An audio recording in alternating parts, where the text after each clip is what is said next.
जय हिंद दोस्तों, नमस्कार। अभी की सबसे बड़ी खबर आ रही है, जहां पर प्रीडेटर ड्रोन और तेजस इंजन को लेकर भारत अमेरिका की हथियार डील से बौखलाया पाकिस्तान। बाइडेन प्रशासन को दे डाली ये गीदड़ भभकी। जी हां दोस्तों, बताएंगे क्या है वो गीदड़ भभकी पाकिस्तानी शहबाज की, और साथ ही साथ आपको बताएंगे जहां पर यूनिफॉर्म सिविल कोड को लेकर केंद्र सरकार पर भड़के फारूक अब्दुल्ला। मुसलमानों का ये अपना शरिया कानून है, इसको ना बदला जाए जैसी दी है दलीलें। आपको बताएंगे दोस्तों क्या है पूरी खबर, सारी जानकारियां बताएंगे। लेकिन उससे पहले इसी प्रकार के अपडेट्स को पाने के लिए चैनल को सब्सक्राइब कर लीजिए, बेल आइकन दबा दीजिए, वीडियो को लाइक करके कमेंट में जय हिंद लिखना मत भूलिएगा। बात करते हैं पहली बड़ी खबर की, जहां पर भारत अमेरिका की हथियार डील से बौखलाया पाकिस्तान। बाइडेन प्रशासन को दे डाली गीदड़ भभकी। जी हां, हाल ही में भारत के प्रधानमंत्री नरेंद्र मोदी जी अपनी पहली राजकीय यात्रा पर अमेरिका गए थे। यहाँ पर उनका शाही स्वागत हुआ। अमेरिकी राष्ट्रपति जो बाइडेन ने उनके साथ द्विपक्षीय वार्ता भी की। इस दौरान भारत और अमेरिका के बीच प्रीडेटर ड्रोन से लेकर तेजस लाइट कॉम्बैट जेट के लिए जरूरी जीई इंजन तक डील हुई है। पहली बार अमेरिका ने भारत के साथ टेक्नोलॉजी ट्रांसफर को ध्यान में रखते हुए रक्षा सौदों को आगे बढ़ाया।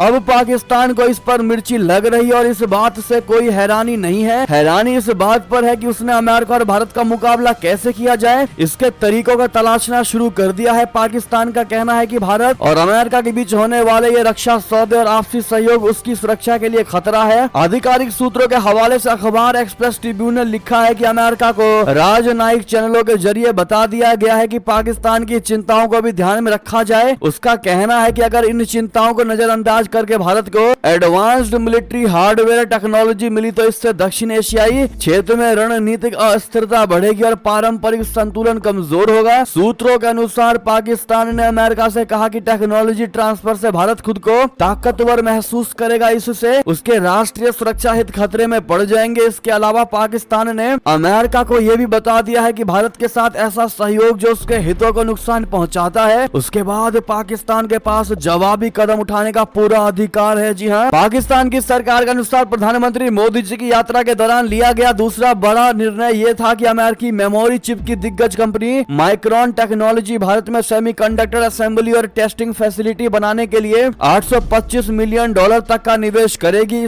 जिससे हजारों नौकरियां पैदा होंगी। पाकिस्तानी मीडिया के मुताबिक इससे साफ है कि अमेरिका न सिर्फ भारत को हथियार बेचना चाहता है बल्कि टेक्नोलॉजी ट्रांसफर के खिलाफ भी नहीं है। टेक्नोलॉजी ट्रांसफर की वजह से पाकिस्तान में खतरे की घंटी बजा चुकी है। जी हां दोस्तों, आपको बता दें एक और बड़ी खबर, जहां पर यूसीसी को लेकर यानी कि समान नागरिक संहिता को लेकर केंद्र सरकार पर भड़के फारूक अब्दुल्ला। कहा मुसलमानों का अपना शरिया कानून है। जी हां दोस्तों, फारूक अब्दुल्ला ने बृहस्पतिवार को कहा कि केंद्र सरकार का समान नागरिक संहिता यानी यूसीसी के मुद्दे को आगे नहीं बढ़ाना चाहिए और इसको लागू करने के परिणामों पर पुनर्विचार करना चाहिए। दोस्तों बता दें, अब्दुल्ला ने हजरत बल दरगाह में ईद उल अजहा यानी बकरीद की नमाज अदा करने के बाद अपने संवाददाताओं से कहा कि उन्हें यानी केंद्र सरकार को इस पर फिर से विचार करना चाहिए। ये डाइवर्सिटी से भरा हुआ देश है और यहाँ विभिन्न जातियों व धर्मों के जनता रहती है और मुसलमानों का अपना शरिया कानून है। फारूक अब्दुल्ला ने कहा कि सरकार को यूसीसी लागू करने के परिणामों के बारे में सोचना चाहिए और पुनर्विचार करना चाहिए। पूर्व मुख्यमंत्री ने कहा कि केंद्र सरकार को इन सब पर विचार करना चाहिए और इसे आगे बढ़ाने के बजाय इसके परिणामों के बारे में सोचना चाहिए। They really need to think about it. पूर्व मुख्यमंत्री ने कहा कि कहीं ऐसा ना हो जाए कि तूफान आ जाए। यानी कि दोस्तों उनका क्लियर कहना है कि मुसलमानों का अपना शरिया कानून है, कृपया करके मोदी सरकार को इस पर सोचना चाहिए और अगर ऐसा होता है तो ऐसा ना हो कि तूफान आ जाए। यानी कि दोस्तों एक तरीके से चेतावनी भी दी गई है फारूक अब्दुल्ला के द्वारा मोदी सरकार को कि अगर तुमने